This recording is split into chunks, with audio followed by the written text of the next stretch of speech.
অনেক ড্রাগন পেকেছে, পাড়ার মতো। এই যে এগুলো পেকে গেছে, 2 দিনের মধ্যে পাড়া যাবে। আর এটাও দেখা যাচ্ছে পাক ধরেছে, এগুলো আর 2-1 দিনে পেকে যাবে।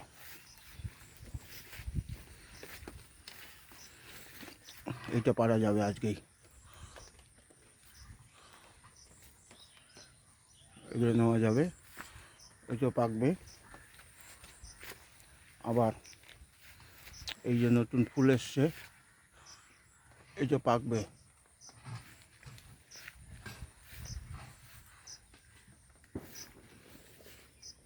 এই যে একটা, আরেকটা,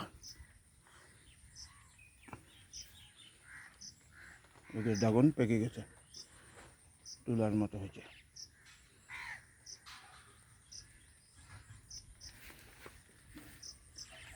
ড্রাগন বাগান